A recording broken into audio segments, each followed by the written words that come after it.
All right, folks, this is Harris Sultan, and I'm very happy and excited because, as you can see, look who I've got with me, Tommy Robinson. Tommy, buddy, how you doing? I'm good, mate. I'm very good, actually. I don't know if you saw the news yesterday. I had my case, the incident at St Pancras train station, which went viral It's all over the news. I was supposed to answer bail for that on Tuesday, facing possible charges of GBH Section 18, and I'm all in the clear. They've dropped the entire case. I should be happy, but I'm actually not. I'm frustrated because I never should have been arrested. What it shows, if you remember the incident, it shows that the police knew before they arrested me at Luton Airport because they had the CCTV. Now, what the CCTV shows is I was the victim. I was aggressively confronted, threatened, harassed, followed continuously until the man attempted to violently attack me, at which point I defended myself. So the police had full knowledge that I was the victim. They knew I only defended myself. So why was I arrested? Why was it portrayed across the whole country as though I'd killed someone? But yeah, I don't have to answer bail now. I was obviously concerned that they could try and fabricate or use a charge to prevent September the 13th. That's all now in the clear with full steam ahead. excellent because when that happened, I remembered you afterwards saying that you've never been this scared before. And knowing you, you've been in many situations where you would have been quite frightened. But, I've never when you were faced arrested, life. when I've never faced life in prison, and GBH Section 18 can carry life in prison. So GBH Section 18 is one under murder.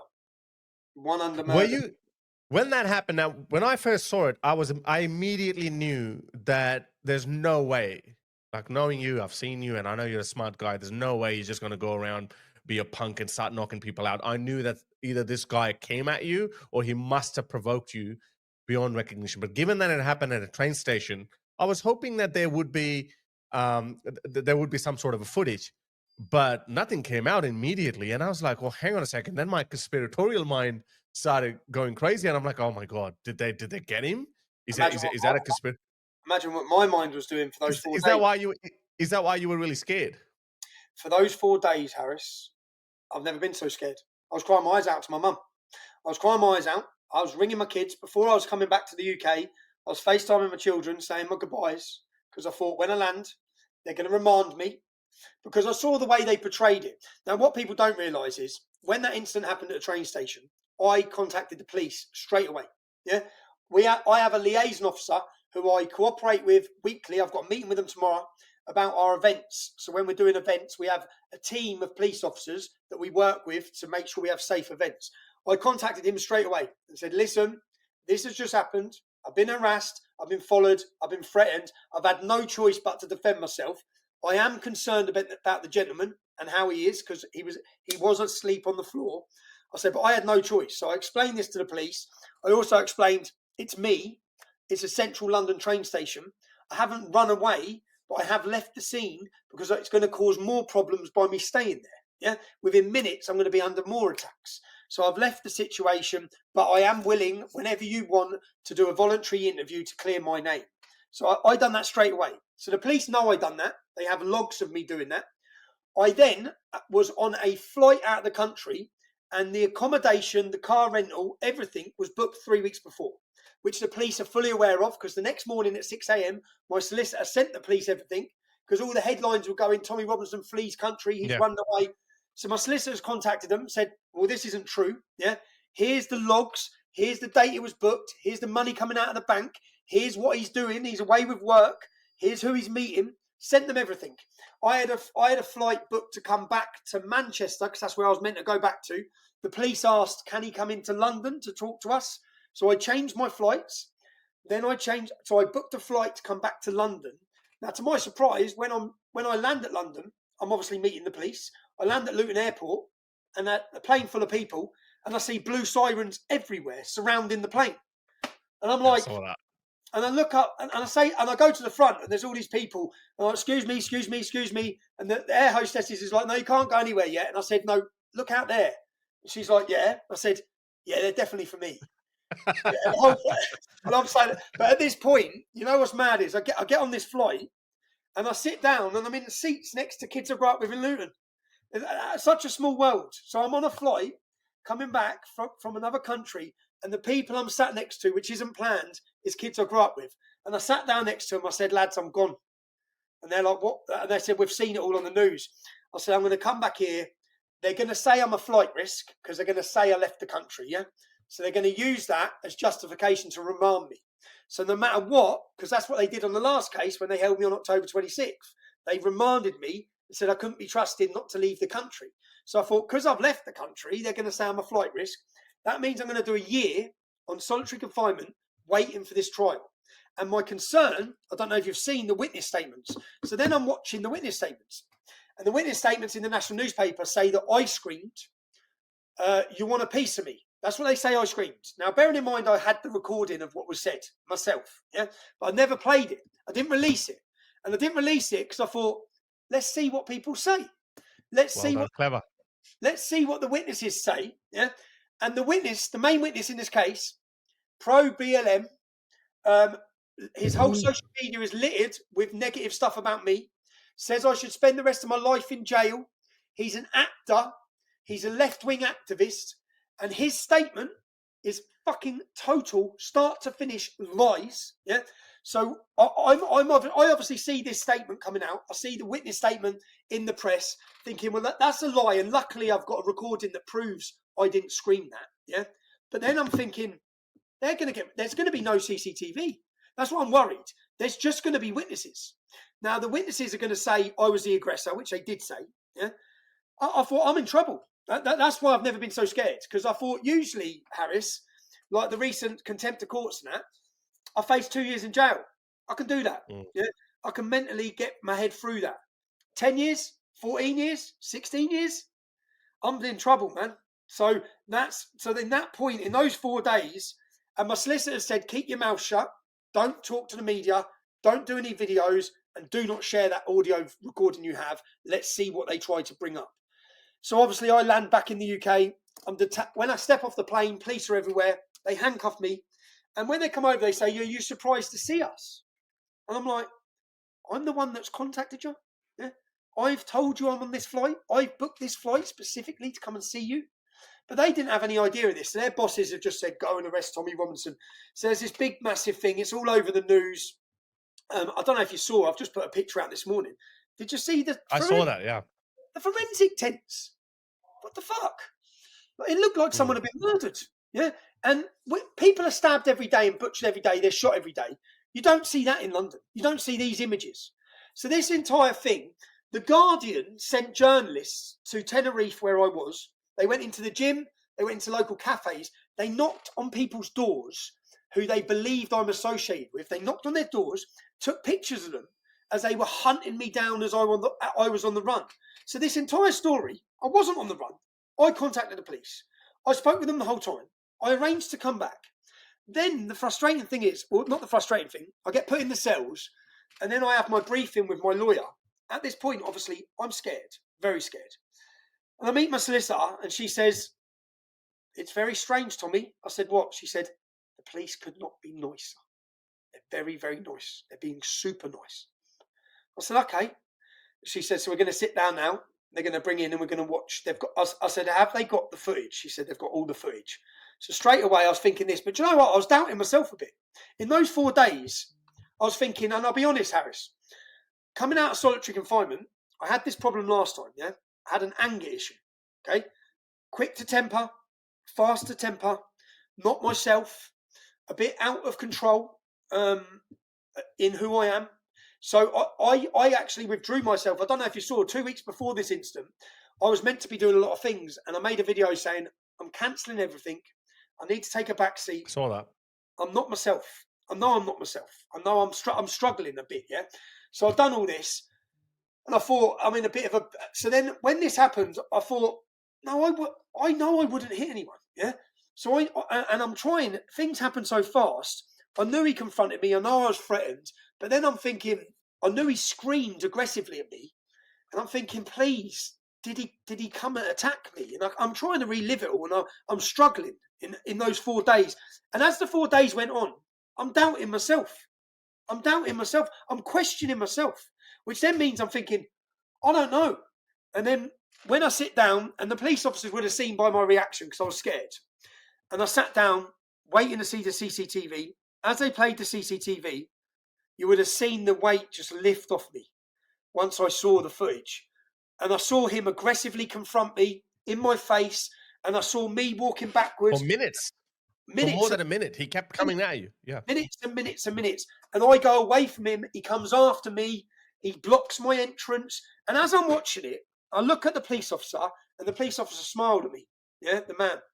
He smiled at me because he could see that he knew I was worried, and he knew what that footage showed. And I looked at my solicitor, and then I thought, why am I here? What am I being questioned about here? Yeah, because not only does he harass me, confront me in my face aggressively for minutes and minutes and minutes, and I walk away and leave, and he comes after me. And then when I get to the top of the escalator, I'm thinking, he's screaming at me the whole time. I'm thinking, well, he's going to kick me down the escalator, isn't he? Yeah. And so I then step out of the way and say, go on, you fuck off, I called him a fat prick. You fuck off, you fat prick.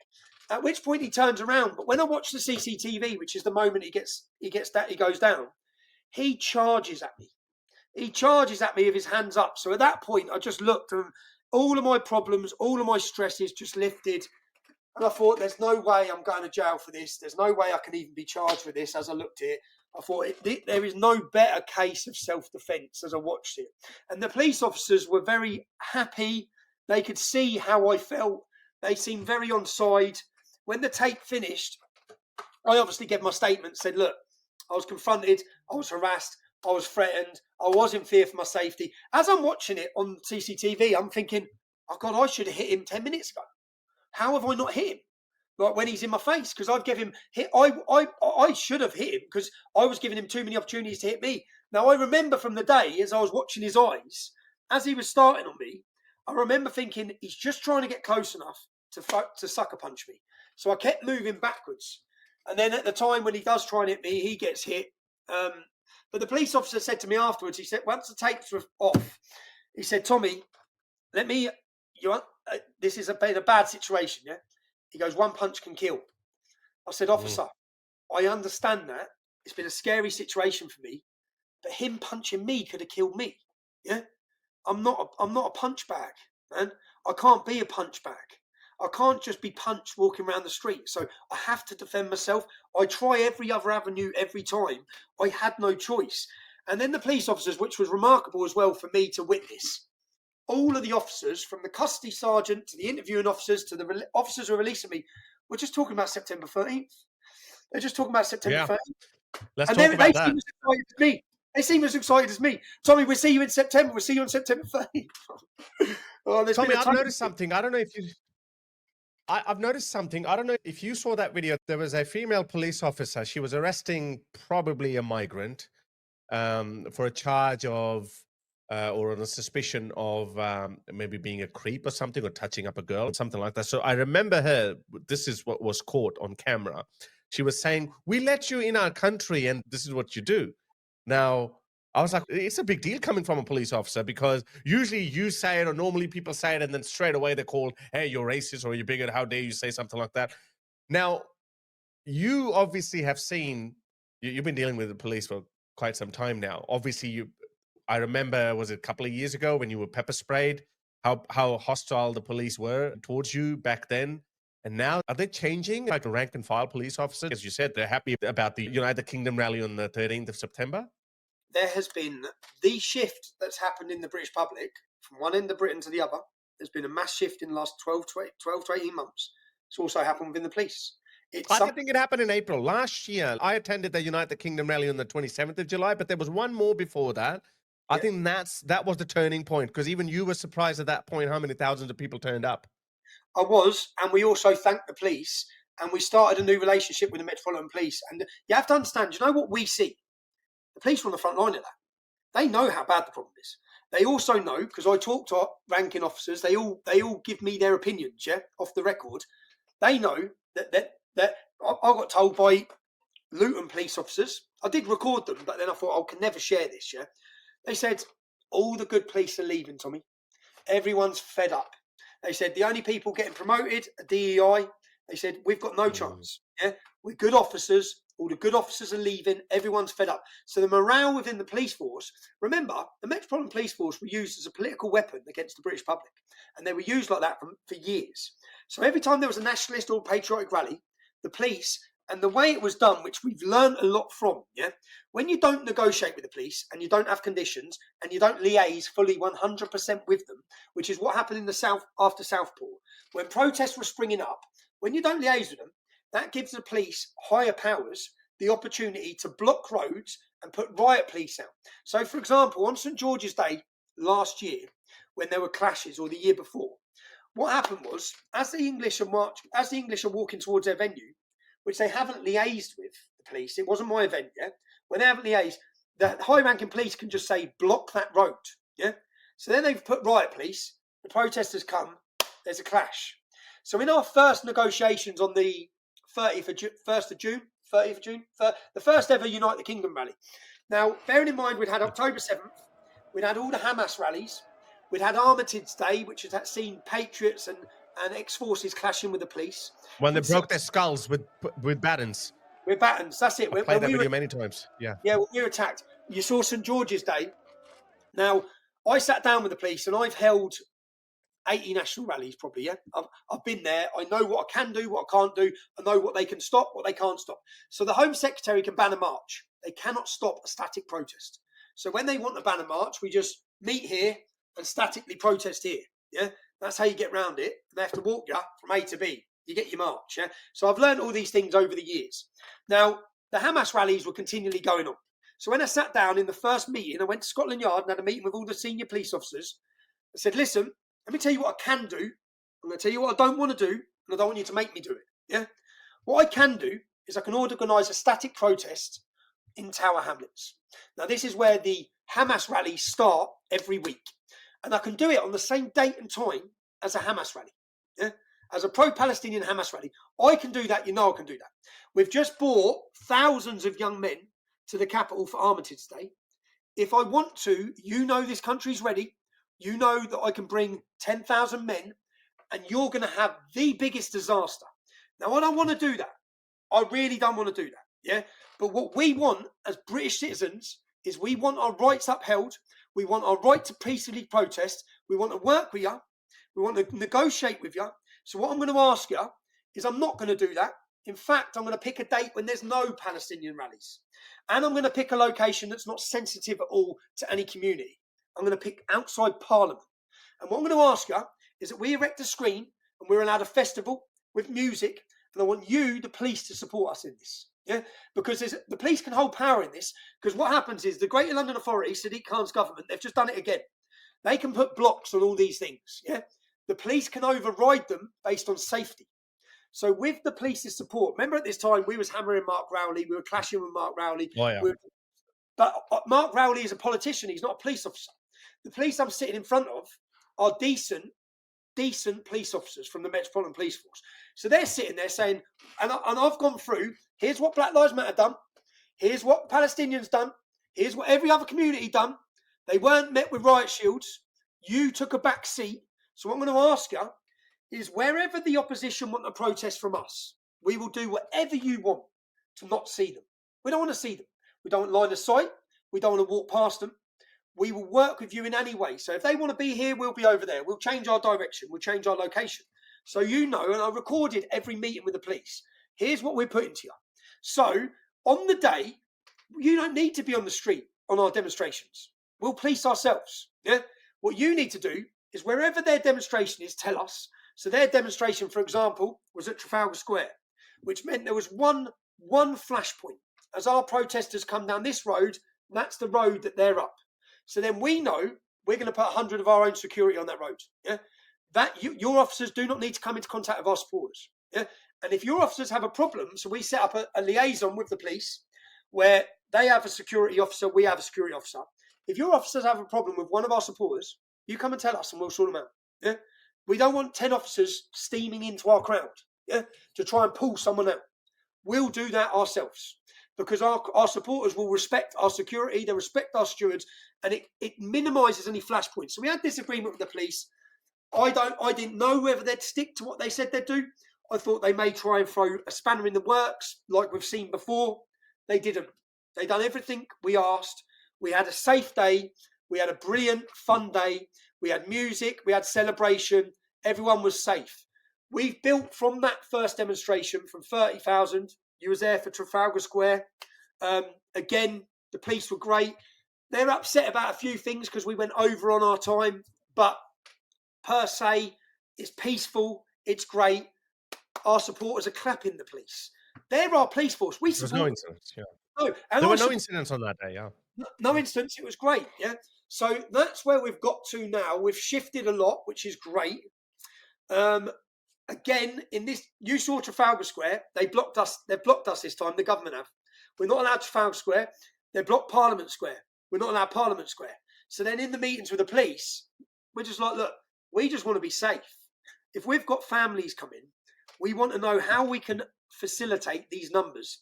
So the only way we can do it is we've literally got from Trafalgar Square to Parliament Square, which is a stretch of road that goes past 10 Downing Street. But instead of all of our screens being together in a big square, they're every 70 metres, which has added £80,000 to the cost of this event, which was a problem which they probably thought would be a spanner in the works. We've got 44 grand or £46,000 left to raise. We've got 2.5 weeks left. Yeah, we'll get there.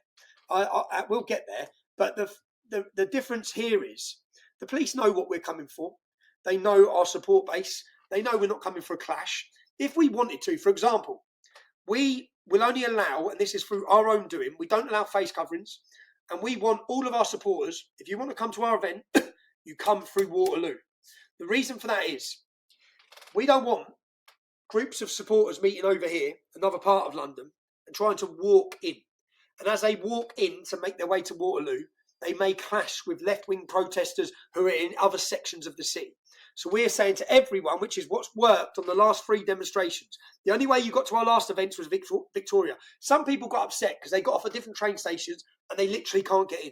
But that's us making that decision with the police. We're working with the police to say we want one way in, yeah, and that's through Victoria.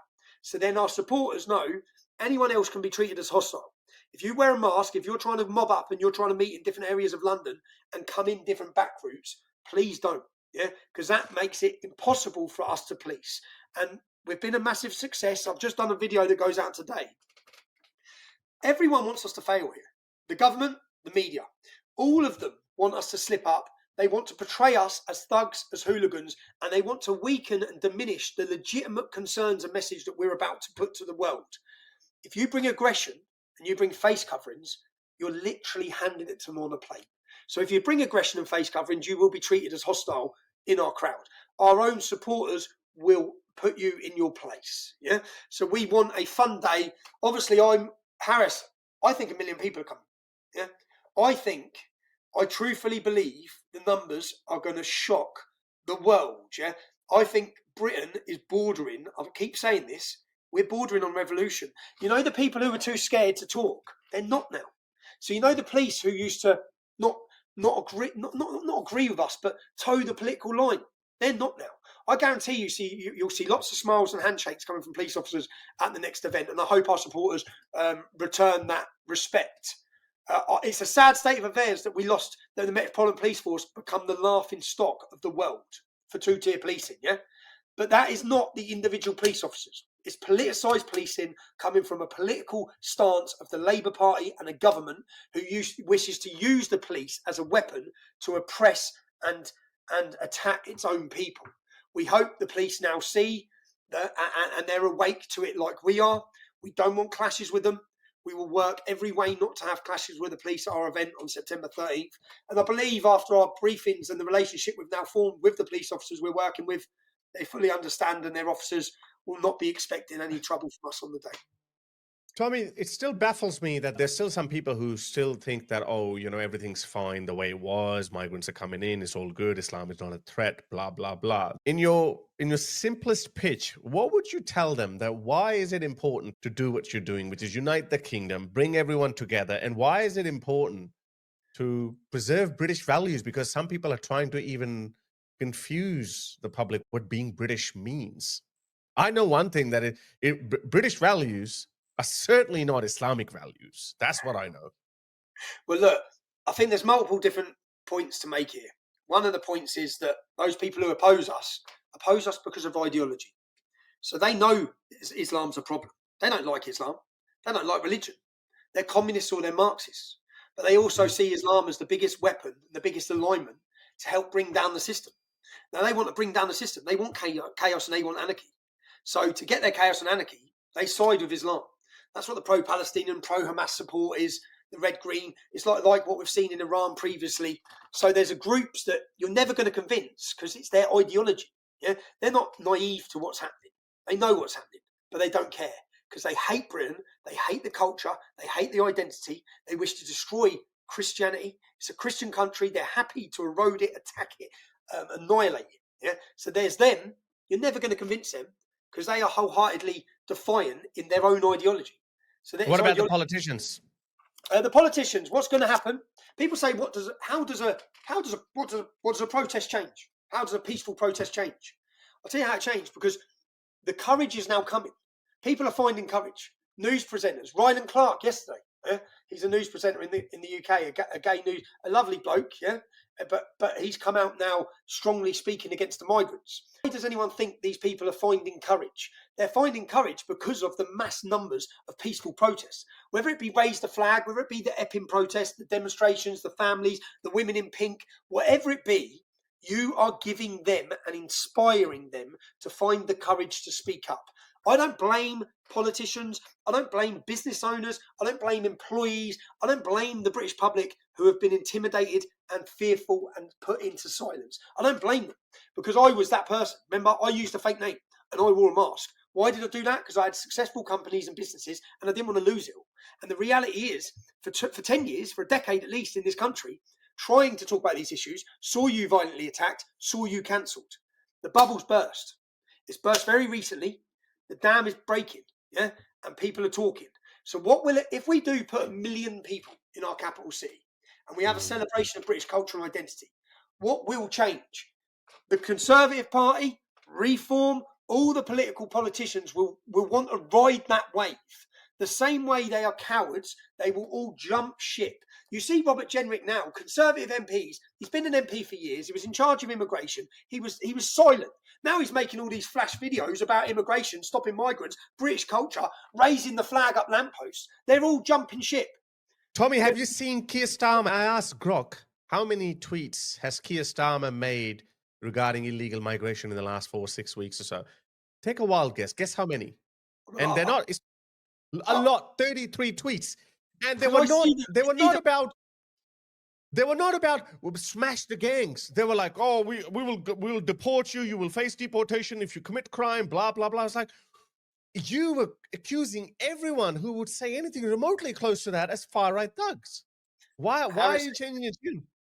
A year ago, 18 months ago, we sat down, myself, Momus, Jeff Taylor, Lawrence Fox, Cole Benjamin, Katie Hopkins, who else was present? I don't want to leave people out. Liam Tufts, Jordan Peterson flew in. We sat down with a vision of change the culture, you change the politics. We don't have to get into the political party. What we have to do as a broad network of profiles who have influence, we have to agree on certain principles to defend British culture, defend British identity, defend free speech, and prevent sexualisation of children. We can agree on these points. We don't have to agree on everything else. Because when you bring that many, I was surprised we got that many characters in one room for those days, because there's a lot of egos. I've got an ego. Everyone's got an ego. Yeah? To try and get all those people to sit down together, we successfully did it. And we successfully did it with a vision of uniting the kingdom. Yeah. And if we can unite the kingdom, make it cool to be British. Young British men are converting to Islam. Young boxers are now flying Palestinian flags. It's become cool and fashionable to be on that side. Well, we are now back, yeah, because we were silenced, we were censored. What is British identity? Here's the other problem. As the legitimate anger of the British public raises, because that's what's happening, unfortunately, at the same time, there's a growing trend of people who want to decide that anyone who's not white isn't British. I don't know if you're seeing this. Yeah, anyone who's not white isn't British. And what we then see is, if we took Islam out of the equation in the UK, we wouldn't even have a debate on immigration. We wouldn't have to. No one would be moaning, nothing. There would be no rape gangs, there'd be no terrorism, there'd be no jihad, there'd be no demographic change to every single town and city in an uncontrollable manner if we took Islam out. So, unfortunately, many communities have come here. Many of the people I've grown up with, some of my best mates, who are English, who are British, who love this country, who served in the Royal Marines, who aren't white. So our British identity, which is what we've done at United Kingdom, is to bring everyone together, to not allow that mass divide, because it doesn't have to happen, because the Sikh community have come here and embraced this nation, the Hindu community have come here and embraced this nation. St. Lucians, Jamaicans, all of them have come here and embraced this nation. Not to say there's not small... And some Muslims have too. Yeah. Some Muslims have too. Some Muslims have too. And those Muslims I wish to welcome to freedom. Unfortunately, which is the problem, is when we look at the grooming scandal, we can't rely on those good Muslims to solve this problem. We can't rely on them. The reason why we can't rely on them is because 85 towns and cities, which the latest rape gang inquiry by Rupert Lowe and Sammy Woodhouse, have named 85 cities affected by these active gangs raping. In Telford, 1,000 victims. Rotherham, 1,400 victims. In Telford, we know from the police figures that identified 200 perpetrators, we know 20% of the Muslim men in that town, because there's only 1,000, were raping. Now, 20% were raping. How many others knew it was going on? Now, in all of the 30 years of history of Islamic rape gangs plaguing this country, how many Muslims went to the police and reported or gave evidence against the other Muslims? Not one. Not one. Not one.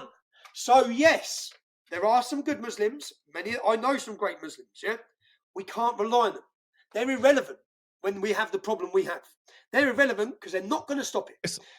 They're not going to stop ISIS. They're not going to... 2/3 of British Muslims in a poll, in a YouGov poll, said they would not report on another Muslim who was joining ISIS. 2/3. We've got a big problem here, So, unfortunately, whilst I don't talk about that, what I say is, the good Muslims are irrelevant because they're not going to stop it. They're not going to be on... When the Muslim riots were going on in Southport and they were chanting in the streets, Allah Akbar, and hunting down people, were the good Muslims out stopping them? Were the good Muslims out stopping the grooming gangs? Are the good Muslims out reporting on them? Are the good Muslims helping us? Unfortunately not. And the reason why, you know as well as I know, Islamic teachings, they cannot side with the kafar over the Muslim. Doesn't matter how bad the Muslim is. But it's not only just that. There's a lot of peer pressure as well. I mean, like what happens... Yeah, exactly. What happens to ex-Muslims as well? There are a lot of ex-Muslims who never come out of the closet because they know about the repercussions that they're going to have. I just wanted to throw it out there, so people don't accuse you of being bigoted towards one group. It's so easily understandable. Yes, there were some good Germans in Nazi Germany too, but they were irrelevant. I think irrelevant is the best term.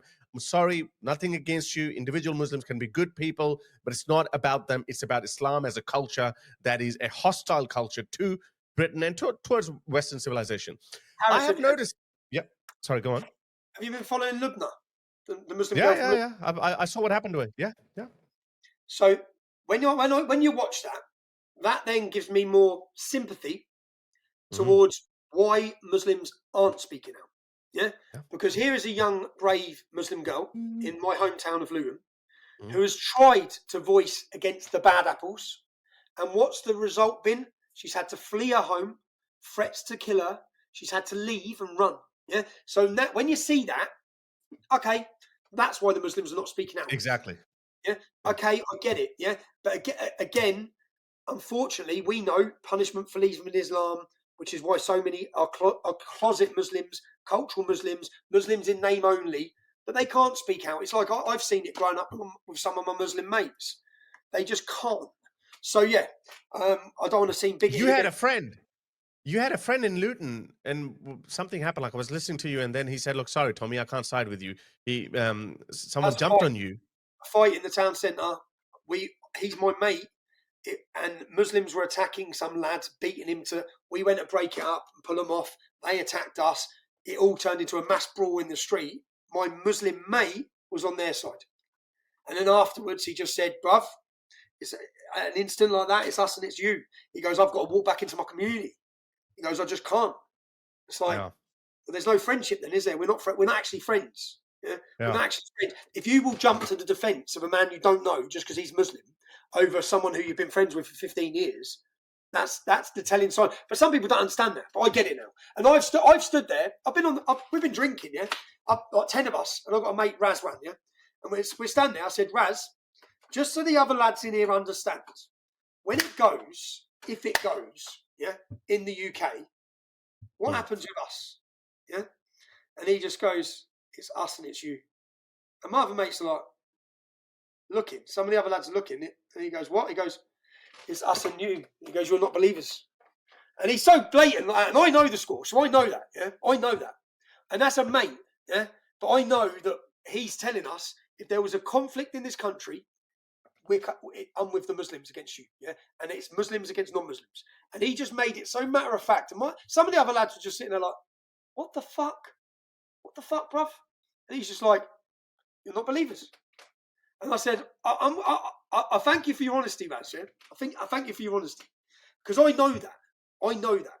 So I know that. But for some people, that's a shock. But that's for people who don't understand the concept of an Islamic community and grown up around an Islamic community. So. I want to come back to Advanced UK, but before that, I want your comments on Keir Starmer. What do you think is happening with Keir Starmer now? I've noticed he's changing his tune.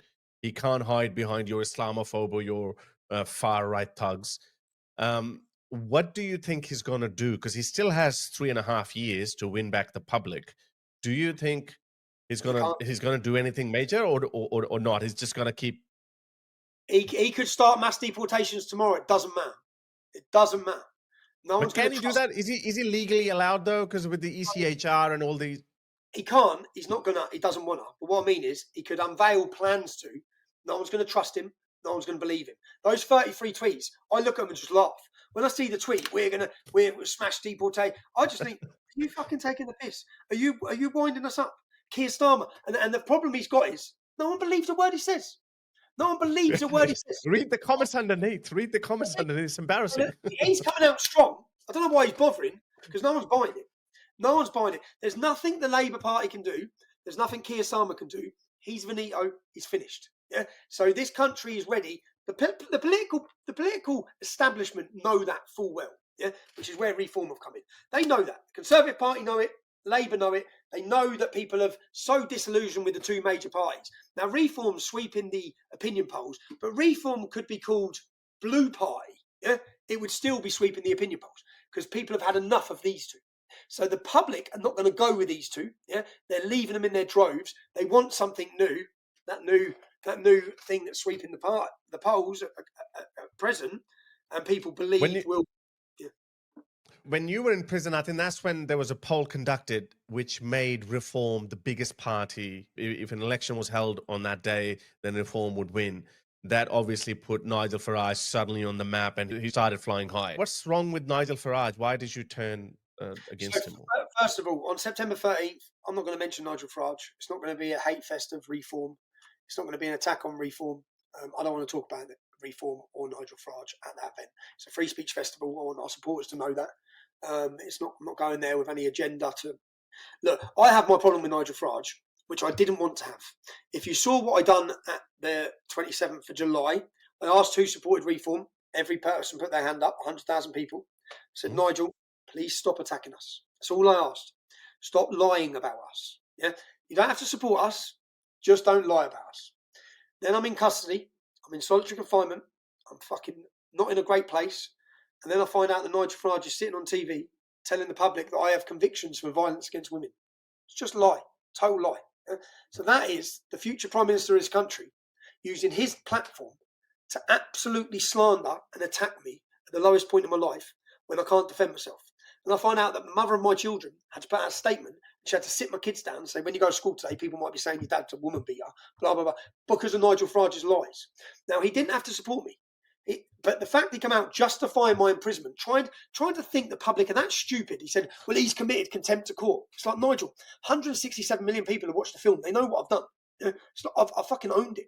I stood and I said, yeah, I'm guilty. Yeah, I played the film. Yeah, I breached your injunction. I purposely broke your injunction because I believe in the free press and I believe the public should see the truth. The film was the truth, Nigel. Yeah, everyone knows I didn't lie. So Nigel tried to double down. Now, Nigel's done this each time. 2018, when I was in prison for contempt of court that time, which was proven to be totally unlawful. I was released after 11 weeks of solitary confinement because they found everything was flawed and unlawful.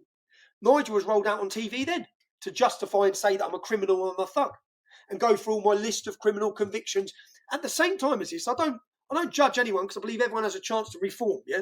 But Nigel's MP, one of his 5 MPs, went to prison for violently kicking his girlfriend in the head. And he's sitting on TV talking about my character and hammering me about bullshit. So I'm sitting there. So obviously I was frustrated.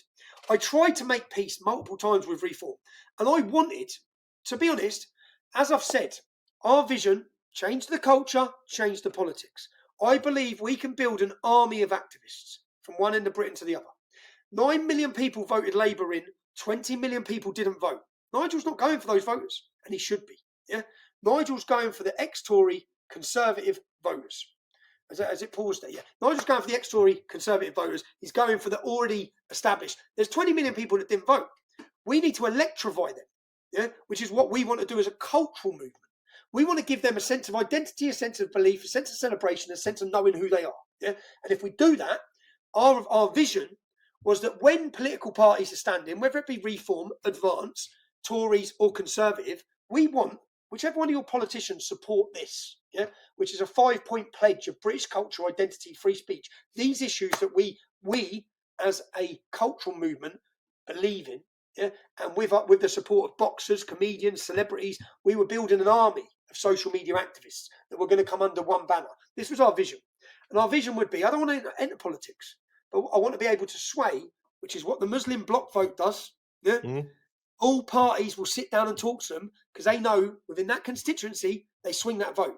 Now, what we could offer, Reform, Conservatives, or Labour, we'll give you 400 activists in your area. We will do this, do that. So that was our original vision. Yeah, and I just hoped Reform would be the political voice for the movement. But after September 27th, after July 27th, the way that Richard Tice come out and spoke about the supporters, we don't want anything to do with that lot. Now, the reason why Richard Tice talks like that, and because he's a privately educated, posh toff. That's the reality. Yeah, he's a toff, and he hates the working class, and he looks down his nose upon us. That's the truth. Yeah, and Nigel Farage, if you listen to how he spoke in 2018 when we done our Brexit rally, they're all far right, tattooed thugs, tattooed up to their eyeballs, tattoos everywhere. It's like, how far detached are you from Britain and the working class community? Every working class man has tattoos. But his view, again, because Nigel Farage is an elitist banker. He's never been to a working class estate after 7 p.m. in his life. He's only gone there for photo shoots. Does anyone actually think Nigel gives a shit about the working class? Nigel doesn't. He would not understand any of our lives, our upbringings, how we live, the struggles of our families. He's never had that. Yeah? None of them have. So Reform, all the top party, they're all elitists. It's the same bullshit in a different name. So I knew that about them. And I knew that when Nigel Farage takes a picture of a pint of beer, I knew that was to bring the working class in, to portray himself as one of us. Yeah, that's what it's about. And Nigel's done very well, and he's quite successful. In fact, he's one of the most charismatic leaders. He was brilliant on Brexit. But he didn't follow through. He got it to a certain point, then he went into an agreement with Boris Johnson to remove people. I think he should have followed through. So I watched all this. I was frustrated. I didn't want to turn on Nigel Farage. I just wanted him to leave us alone, stop lying about us. You do you, we do we. We do us. We'll build a cultural movement. We're going to wake people up, Nigel. Everything Nigel's benefiting off now, I'm not just saying it, but the reform wave that they're riding has come off the back of 15 years of activism, not of Nigel Farage, okay? Of us. That's what has woken the people up. You stop reform supporters and ask them what woke them up, what was their defining moment, how did they find out about the grooming gangs, what was their view on free speech. It would have come from our journalism and our activism as a movement. Now, they didn't have to acknowledge that, but they didn't have to attack the movement. So when they attack every one of our supporters, it annoys me because I know how great those supporters are. I know how great they are. So it got to that point when I was in jail, again, Elon Musk starts Free Tommy, yeah? And it's like the establishment literally just roll their man out. He comes out to put out the fire. That's basically what Nigel's job was. Put out the fire, shut everyone up, go to America, turn them all against Tommy Robinson. What instead happened was Nigel Farage got booted out of it, didn't get the invite to the inauguration because they saw him for what he was. They saw that you don't have to agree with me, But Americans know I made a documentary and I was sitting on solitary confinement for an 18-month prison sentence. And Nigel Farage, if he believes in free speech and gives a shit about rights and freedoms of free press and speech, he should have just said, this is wrong. He shouldn't be treated like this. Yeah, he didn't have to support me. Didn't have to agree with what I've said, my stances on stuff. But instead he doubled down. He deserves to be in prison. And not just as he deserves to be in prison, he fed loads of bullshit that I beat up women. So I absolutely, from that point, and I still find it hard now not to feel bitter about it, because I'm still upset when I watch the videos of him. And then since that, I know he gave his chairman position to Zia Yousef. My point is, who's Zia Yousef? Zia Yousef. He left for a day or two and then he came back. Like, what happened? What's he got? So I don't know if, Harris, do you know the story of Afzal Amin? No. So Afzal Amin was a lead Tory party member who was standing for Conservative MP in Dudley. Now, Afzal approaches me and with some other Muslims, yeah, in my English Defence League days. Google this story, yeah, because when you Google the story, you won't realise it's my story, yeah, because they hammer me in the story, but I done it. It's my story. I'm going to show everyone the behind the scenes of this soon, yeah. So Afzal Amin contacts me and says, Tommy, what I want you to do. Afzal Amin was a captain in the British Army for 10 years. He speaks the Queen's English better than the Queen. There's no better, perfect. You know, like they're always looking for this perfect Muslim representative. Well, that was Afzal Amin. So he comes to me, he says, Tommy, what I want you to do, I want you to organise an English Defence League rally in Dudley, my town. I want me to step in with you, and I want me to step in. And because of your respect for the armed forces, and I was a captain, he trained Prince Harry and William, this Afzal Amin, yeah? That's how he was up there, yeah? So I want you to then cancel the event, sit down in a press conference with me, enter into negotiations as a community. Me and you travel the working class community of Dudley, talking about the respect you have for me. This was all his vision, yeah? And money will be no object. You will be looked after. So he comes, meets me and says all this. So I say, Afzal, let me go away and think about this. Let's set up another meeting. So we set up another meeting. I wear a wire and a camera. And he turns up with two Muslim lads who are gangsters. And I say to them, I've got all the recordings. It all goes out. I say to them, lads, you don't strike me as Tories, Conservative voters. They said, no, we're Labour. I said to them, why are you funding this? They said, we just want our man in. I said, okay, these two lads had about 100 businesses. One of their hotels was raided for grooming. They talk about their mate who was shot dead recently, and I look up the case. He was murdered in a gangland execution. Now, Afzal Amin says on camera, Tommy, I don't have my sights set as cabinet, because he'd already been offered a seat on the Conservative cabinet. Yeah, and he goes, when David Cameron walks into a room of 200 people, because he was our Prime Minister at the time, he ignores all of them and heads straight for me. I thought, I bet he does. Because you're the token perfect Muslim voice that the Tory party have been dying for, yeah? And he sits down and he says, Tommy, money's going to be no object. You will be financially looked after. You are going to have a friend at the height of British Parliament. And I don't have my eyes set on Parliament. I'm going to the top. I've already secured funding from Qatar. We're gonna get rid of homelessness, poverty in my area. My track record over my time as Parliament will solve all of the problems for this area, for my constituency. So he tells me all this. I wear a wire, I wear a footage. I then walk into the Daily Mail a week before the election. And I say to the Daily Mail, right, listen to that, yeah? Bribery, money, gangs, fucking gangsters, politics, David Cameron, this man's got a seat in our cabinet. He was a captain in our British Army. Front page of our new... Foreign funding. Foreign funding. Foreign Qatar. This was the biggest news story in that election. Front page with 8 pages inside. Google it. Afzal Amin, Tommy Robinson. Now, when you read the story, you'll see covert. So I set up another meeting after that meeting, because whilst I recorded them all, I wanted clearer images. So I got someone to sit in a restaurant over there and photograph me having dinner with him again, yeah? And then when I sat in the Daily Mail, they were like, what the hell is this? I said, this is corrupt politics. This is Pakistani politics in Britain. That's what this is. And it's been imported. So then they obviously then question Afzal Amin. Now, the behind-the-scenes footage I've got of this, which we've still got, I've never used it, because back then I wasn't doing journalism. I wasn't doing journalism. I hadn't thought of journalism. I was an activist. I was English. I was just your inner James Bond. Oh, mate, we got, you should have seen. So we're going to this meeting in Birmingham with all these gangsters, and I'm strapping up this camera. I'm using tape to put it on my body. Yeah, we're that useless. And when we're sitting down and I've got all these Muslims around the table, and they're like, they say in there, none of us are stupid. You're a big guy, Tommy. Tommy, you're a big guy. they say none of us are stupid, Tommy. I just start laughing. I think, you fucking idiots. I'm recording everything, yeah. And then Af-Salamin rings me up when I'm in the Daily Mail, and they wouldn't let me leave the Daily Mail. Once they realised what we had, they sat me there. They made me sign a non-disclosure agreement.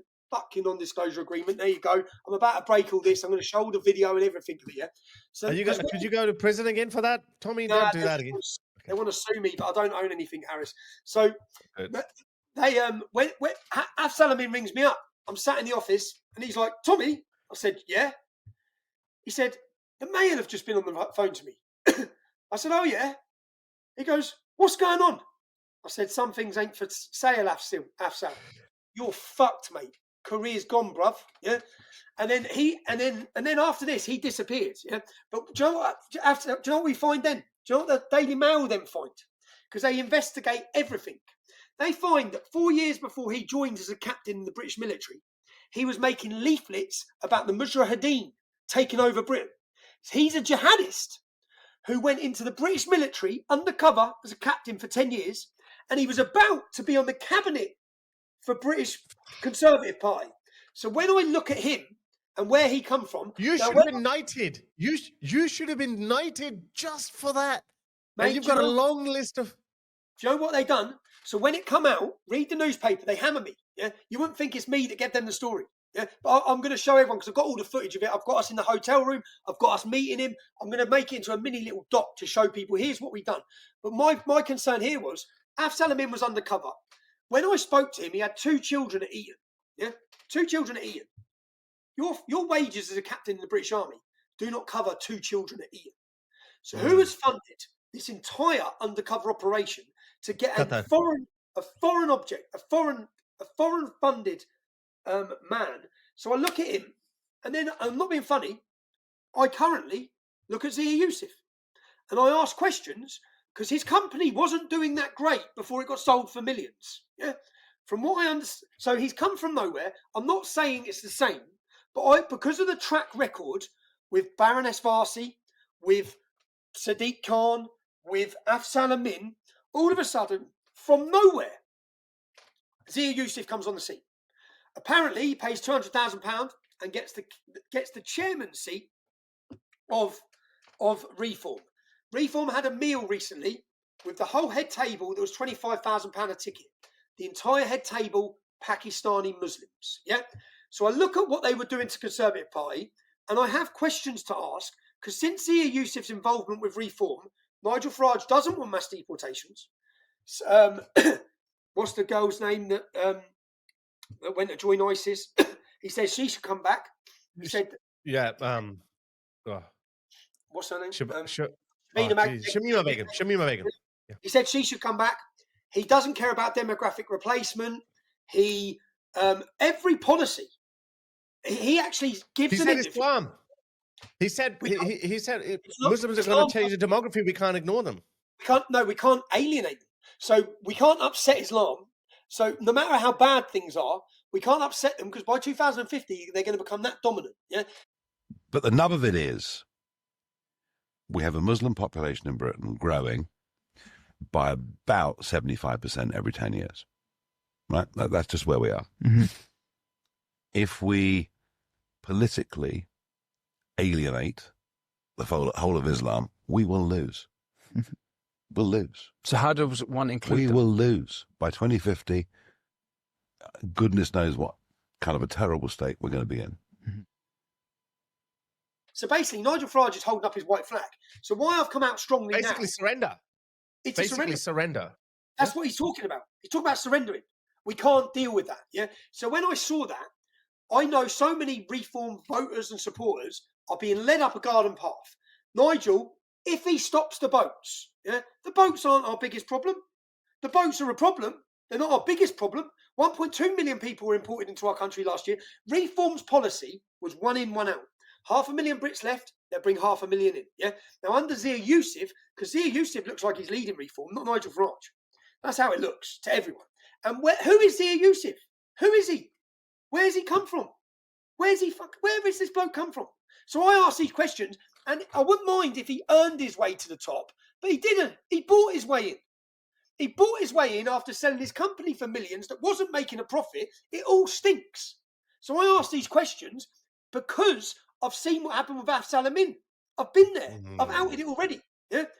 And the influence that Pakistan money and gangsters, and which we've seen, and I know this because the whole top table at Nigel's meal is Pakistani gangsters and businessmen. Again, it's a reform. And these are the people who should hate reform. So why are they buying these $25,000 dinner tickets? Because then they can sway and influence reform. Nigel has clearly been swayed and influenced by Zia Yousef for 200 grand. So who knows what? That's 200 grand through the books. Who knows what's not through the books? Who knows what's going on? But because of what's gone on previously with Af-Salamin, I've already outed him. He was going to be on the cabinet. He was running as a potential future prime minister for the Conservative Party. Look him up, bruv. When you see him, you'll see why they loved him and wanted him. Yeah. Now I ended him. Yeah. Ended his whole political career. He's gone. But then, so when I look at you, oh mate, imagine, bruv. Imagine the money they'd spent, the preparation they'd done, 10 years undercover as a captain in the army, all of this, and just see you later, you mug. Maybe no, but also the people, the Qataris, the people who invested in him, they must be so pissed off with him too. Of course, they nearly had someone at the top. Well, then now they just probably bought Zia Yousef in. They know Nigel's next. Get someone close to him. This is how it's working, yeah, and it stinks. So unfortunately, I don't want to see the movement we've created, the movement of people who are coming on September 13th, the movement of people who want freedom and British culture. I don't want to see them betrayed, and I don't believe Ben Habib will betray them. And not just that, whether Ben Habib is going to become the next prime minister or get to that level, when Nigel Farage, like all politicians who are cowards, yeah, when they see that they're losing ground to a party that wants mass deportations, that will talk about Islam, that will end Islamisation, when they see that, it will shift them. Because currently, Nigel doesn't care, and he laughs at Rupert Lowe, he laughs at Ben Habib. That's what he's been doing. They're irrelevant. I don't care. Because if you're angry and you're upset, you've got no option. You literally had reform. Well, not now. Now there is a political option that has spread to 30,000 members in a month. Yeah, literally. I'm going to find out how many it's gone up since yesterday. I believe after September 13th, they'll double that number. Now there is a political option. I really hope Rupert Lowe sees that the wind is with Advance, the true opposition, because I think Rupert Lowe, just my opinion, sees himself joining the Conservative Party. That's what I think. Does he? That's what I believe. I believe the Conservative Party, if they want a future, need Rupert Lowe. If they want, before the next election, to have any chance, they need Rupert Lowe on board. And I believe Robert Jenrick is becoming a strong voice. He's good. Chris Phelp, there's quite a few of them who are rising up. I personally like Kemi Badenoch. I've liked her for years. I think she was strong against woke culture. Yeah? I think she was strong on those points. She hasn't, since she took over as leader, done anything or lived up. And I think She's Robert Jenrick... No, she hasn't got the... I don't think she doesn't sound that impressive. I mean, and maybe she's before, but I believe Robert Jenrick with Rupert Lowe. This is where I think they may see it. Yeah? So I'm trying to work out, because Rupert Lowe doesn't have a party. Restore Britain aren't a party. He's on about building a movement. It's like, Rupert, there is a movement. There's going to be 1 million people on the streets. The unfortunate thing and the sad thing, which is where every politician, not just one of them, 650 politicians in that chamber. Yeah. We have got on the 13th of September, Polish politicians, Eric Zemmour, French politicians, Philip de Winter, the leader of the Vlaams Belang Party from Belgium, the leader of the Danish People's Party, Morten Messerschmidt, AFD politicians, Peter Bryson. So all these politicians are coming to Britain, to London, to talk and inspire and listen to the British public, and not one member of Parliament. So we can pretend there's a populist party in reform. Well, why are they not with the people? And it's not been about being with me, because I made it very clear so many times. You don't have to be with me. These are the people They're the forgotten, neglected, betrayed British public, and there's not one single member of British Parliament that's going to be there to give them a voice. I know that 3 years is a long time, and that should be enough for the advanced party to make room for itself. But is there not a worry that you could split this vote? Yeah, but what are you splitting? Because people say you're splitting the right. But it's not the right, is it? Because Nigel Farage has already said he's going to be to the left of the Conservative Party on immigration. Nigel Farage is filling his party with Liberals and Labour. Nigel Farage is filling his party with net zero politicians. He just took £1 million off the World Economic Forum. What the fuck is the difference? What the hell is the difference? A Muslim from the World Economic Forum, bruv, has just donated £1 million to Reform. So what is the difference between Reform currently and the Conservative So Party? he might be splitting. I actually think Robert Jenrick's stronger than. So he might be splitting and remember, the left vote. But the left vote's going to be split with Jezbollah and his new Islamophilia party. So Labour's split. The Muslims are going one way, it's separating, that's going to be divided. I understand people's concerns, but unless Nigel is pushed, he will laugh and smile his way to bullshitting and flip-flopping on everything. Unless he's pushed. When he sees a resurgence party in the form of Advance, getting organised, getting up to 6%, 8%, hopefully there'll have to be discussions. Yeah? Hopefully then there'll have to be discussions. Nigel needs forcing on these issues. Nigel wasn't for mass deportations. I watched him talking at his conference yesterday and think, mate, just 2 months ago you sat and said you don't want to do mass deportations and it's not your goal.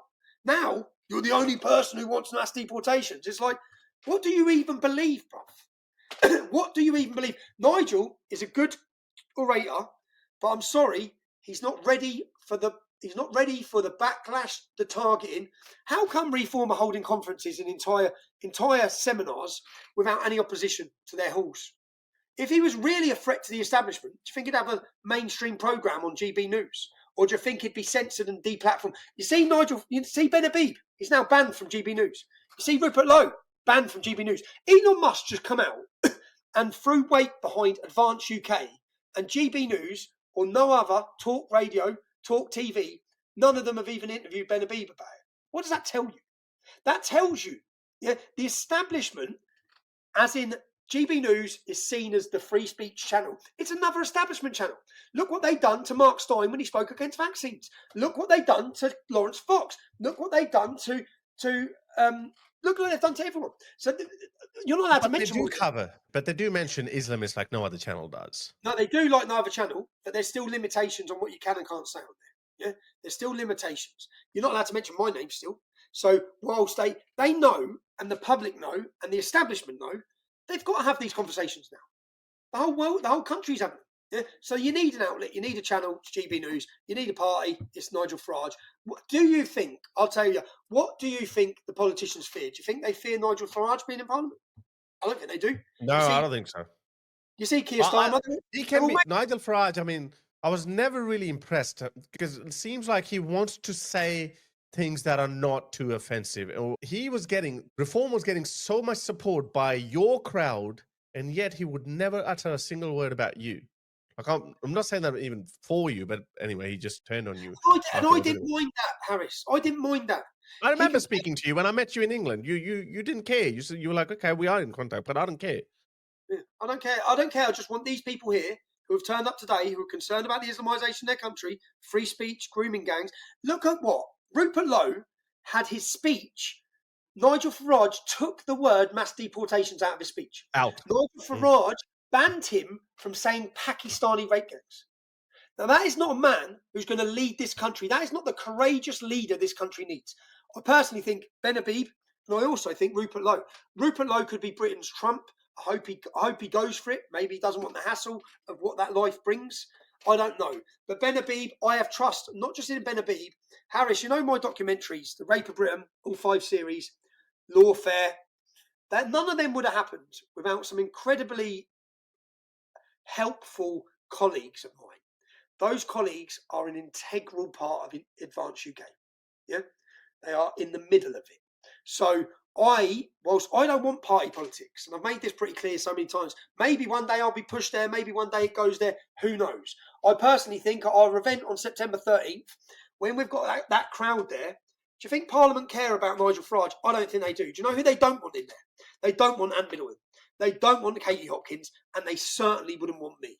You want to stick a hand grenade into the Houses of Parliament and really cause a revolution that starts sending non-politicians like us, who actually do not care about threats, do not care about slanderous words or pigeonholes or names they're going to call us, and will go in there and actually tell those traitors what time it is. Maybe that's where it's going. I just want Advance UK. I wanted our movement to have a political home. I see that political home in Advance UK. We tried to make that political home Reform. But Reform have backtracked and cowered and pandered and surrendered. When I saw that interview, the one by 2050, the Muslim demographic is increasing 75% every 10 years. We can't upset them. It's like, shut up, you coward. What, you're raising the white flag already. You're planning to surrender our country by 2050 because the Muslim demographic's that big. Well, that tells me we need to end it. We need to stop it. We need to deal with it. So, yeah, unfortunately, and unfortunately, Harris, some Reform supporters and loyal supporters are going to get upset by this. But that's why I want them to know. That's irrelevant. Yeah, it doesn't Yeah. matter because Reform gave us the impression that they're going to bring a change. They're going to do something about the Islamization of Britain, but clearly he's already thrown in the towel. Last question, Tommy.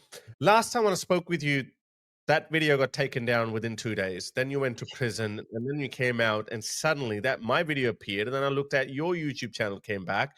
Elon Musk has been supporting you. Obviously, since then, a big major change was Donald Trump came to power. And I've also noticed that YouTube's algorithms have somehow changed a little bit. They're not as what should I say? They're not as I mean, they're okay towards people like us. These are. So, do you know? Has something happened? Is there a directive that's come down from Donald Trump to all these tech giants to get their act in order? Harris, so my interview with you, Jordan Peterson, you couldn't share them. You couldn't add comments. They were stonewalled. Yeah. A week, 2 weeks before I'm coming out of jail, my son says, "Dad, your YouTube channel's back." I'm like, "Nah, it can't be." He said, "I'm looking at it. Your YouTube channel's back." So then when I come out, I think, well, let me try doing a video. And I tried doing it. It's not monetized. Doesn't matter. Yeah. It's back. And then I looked at all the other interviews that had been cancelled. The Jordan Peterson, as you've just said, your one. They're all there. And then I'm able to. So, and it was literally time for my release from prison. Now, you're right. What did happen in between that? Yes, Elon Musk bought X, gave us back a platform. Maybe the hierarchies and the seniors of YouTube, who I believe are Jewish, maybe realised after October 7th, fuck, we've been censoring the wrong people here. Yes. We've been promoting Mohammed Hijab while silencing Tommy Robinson. This isn't. And now Mohammed Hijab wants to get everyone to kill us, and Tommy Robinson's one of the only fucking voices who's standing up for us. So maybe they had their own little awakening, or maybe Donald Trump got in the office and said, "You lot, stop censoring people, and give a fair platform to all voices." But something's changed, and it I'd say it is the ripple that's coming out of the United States. I can't wait to show our respect to Donald Trump, to Elon Musk in London as a British audience, because we owe them everything at the minute, Harris. Everything that's happening, as in a cultural revolution that's underway, from the flags being raised in. There's not a single town where flags are not just everywhere. Yeah, even driving to my kids' home, yeah, which is in a different area, they're everywhere. They're everywhere. So all of this platform to debate, the rise, I've gone from 300,000 to the 1.5 million nearly on social media, the reach to hundreds of millions, the YouTube channels, the new commentators, the podcasters, none of this would be able to have happened without Elon Musk purchasing X. None of it. It's all a ripple of that. It's a ripple of free speech spreading from the United States of America. And the EU, it's good to see the EU, and it's good to see Keir Starmer, you saw this week with Apple, be put in their place by JD Vance. And and I think... Can you come in September 13th, Harris? I can't. I Can't. can't. Yeah, It's a long way, I know. It's a lot, yeah, but I've got a little one. I'm a full-time single dad. I don't know what to do with my little toddler. So. Okay. Yeah. Okay. Well, I think that I'd love to, though. I'd love to. I'm kicking myself why I can't do it. I think the whole world's going to be watching. Everyone who cares about watching. freedom is going to be watching, and we're going to put on a spectacle. And the British, I watched, and I've said this, when I watched what was happening in Ireland, and I saw the mass protests 3 years ago, I run over there and I made a documentary called Plantation 2: Rise of the Celts. And I was envious because They were organised, the people on the streets. And I felt I was inspired by the Irish, to get up off my arse again, because I was in a bit of a feel sorry position for myself.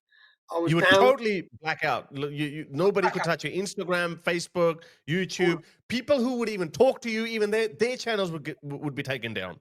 And I felt, but I was inspired by the Irish mothers. My mum's an Irish mother. My mum's a little mad Paddy.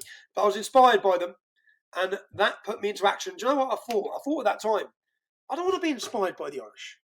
I don't want to be inspired by the Spanish marching or the Germans marching.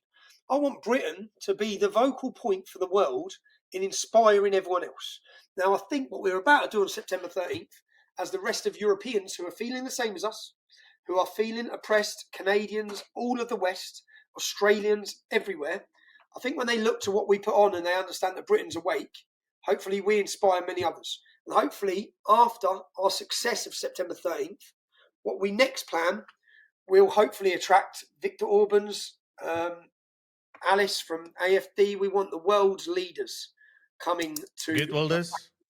Geert Wilders. We want the world's leaders. Geert Wilders, Le Pen. We want the world's leaders coming to the battleground. And I think the battleground for free speech is going to be chosen as London. It's going to be the British population who are going to flood the capital each time. And there's nothing that tyranny or Keir Starmer's government can do to stop it. Because whatever they've done to stop it, this is what I take satisfaction from. You put me in prison for 7 months. Everything's blown up in their face. Everything is blown. Like, even from this thing, like everything they do, it blows up in their face. 167 million views. You put Lucy Connolly in jail because you thought... She's become a hero. You thought that would send a message to the mothers. You thought we can lock up a mum of a child and bang her up in jail. All you've done is light the fire inside every English and British mum's belly. That's all you've done. You thought, by doing what you did to Peter Lynch, that it would deter people. Instead, we're going to hold a celebration of Peter Lynch's life and honour him at our event in London. Quickly tell what happened to Peter Lynch. That's a very sad story. Quickly tell. Peter Lynch was a grandfather, never been in trouble in his life, protested, held up signs about the government. In the protest, he said, I pray for my family, I pray for my family. They locked him up, gave him 2.5-year prison sentence, and he hung himself in jail. And he hung himself because in the prison system, he would have been out of his league. He's thrown to the wolves because all the Islamic gangs are in there. Keir Starmer and the politicised government and media told all the prisoners that these people were racist and extremists and far right and English Defence League. So they literally threw them to the wolves. And unfortunately, he didn't come out of that prison sentence. He was murdered by Keir Starmer's government. Even if he did commit suicide, we don't actually know that for sure. Can you really trust the police? Can you really trust the official account? There was another guy who threw bacon in front of the mosque. He got killed. He got 2 years. Bunny Crean. He got 2 years and he never come out of jail either. Yeah, got 2 years for a bacon sandwich near a mosque. 2 years. Yeah. No. And on the note of how everything, whatever they do, it kind of backfires. Just yesterday, this 14-year-old Scottish girl who pulled out a knife on this migrant, and how Hamza Yousef is coming after you. But regardless of that, they arrested her. Now, obviously, okay, the official narrative is that the girls approached the Bulgarian couple, but apparently some people are saying that they're Romani people. Again, not that it matters. But the girls looked clearly distressed. They sounded distressed. One of the girls said, don't touch my sister. She's only 12. What I want to know, if I want to believe the official account, then what I want to know, what information do they have that they are picking the guy's word over the girl's word? So if they're not going to give us the full information, we're going to go with our intuition, because everything that they tell us, it's a lie. It's not the whole truth. It's not the whole truth, is it? They're trying to spin it. It's like the girl said, you're a kiddie beater, you're a kiddie beater. So obviously a kid's been beaten. She's talking about a 12-year-old sister. There's obviously been a physical altercation with a child. That's what's gone on with that little girl. And that little girl's now become a symbol of resistance, standing up. And it's sad that a child is having to arm themselves. But that's the reality in many towns and cities for young girls. Because the migrant, whether it be a migrant man, has abused her, attacked her, and now all the politicians are portraying him as the victim. Somehow. He's the victim, not the child. Yeah. Not the child. That's and do you know where we've seen this? Do you know the victims of grooming gangs? They were criminally prosecuted and still have criminal records all these years later. Sammy Woodhouse has run a campaign to fight to have her criminal record gone because she was criminalised as a 13-year-old child when she was being raped and gangs were making her do criminality. She's a victim, not a criminal. And that little girl there, 14 years old or 13 years old, she's a victim, not a criminal.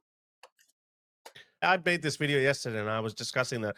Imagine what kind of conversations children are having with each other or fathers are having with their daughters, because now everyone knows this grooming gang scandal or the rape gang scandal is out in the freaking open. What was the last Cassie Baroness report? It's been acknowledged. Yeah, it's confirmed. It's no longer a conspiracy theory. It's no longer a Tommy Robinson story. Everyone knows now this happened on an industrial scale. Now, just a couple of days ago in Canary Wharf at 5 a.m. in the morning, Canary Wharf, probably not too far from the new hotel. Outside the migrant hotel, literally 2 seconds. A woman was raped in broad daylight. Surely these politicians, all these people, their fathers, they have their sisters or daughters. What is going through their heads? And of course, the fact that these girls are carrying weapons. I'm looking at comments, tens of thousands of comments where the people are saying that we got to arm ourselves. Remember that incident that happened in the London train where this migrant mentally challenged guy, he just decided to, pull his pants down, and then people took matters into their own hands. I think they are provoking people to take matters into their own hands because countries like Britain or Australia, these countries are high trust societies. Normally, people would not want to get in trouble. They would not want to take matters into their own hands or break the law and get in trouble with the police. But that says a lot about the society now. It says a lot, and not just what happened in Canary Wharf. That men are being raped. Did you see a 60-year-old man was raped by 2 migrants? Yeah, I heard that, yeah. So the problem's there. Do you know the problem the politicians have got? Well, they're all being cowards. I think many of their families will probably be standing in London with us because their family is going to be affected by the problems that they're importing. They may not want to talk about it. They may be pandering to a block vote. They may be pandering to an appeasing, but their families will be affected by it. So there's going to be a mass awakening. September 13th is going to be a historic day of rebellion and resistance in Great Britain. So you heard it, guys. September 13th, Unite the Kingdom rally. Tommy reckons there's going to be 1 million people, but if not 1 million people, 500,000, whatever, it's going to be an absolute banger. And make sure you do get there. How do they find more information about it on your website? It's going to be at Waterloo. We've got more videos. Just follow my X account and my YouTube account. And there's going to be, we're meeting at Waterloo, congregating from 11. I'm going to do a live stream showing everyone, here's where you meet on Friday. Here's where you're meeting. Here's where you're walking. Here's the route. Because we need to keep some lanes open for safety for St Thomas's Hospital in case of ambulances. So we've got loads. We're still doing loads of planning. The planning that's gone into this, I hope really we do everyone justice on this event.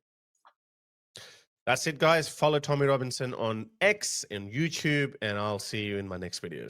Ta-da. Thanks, Harris Bone.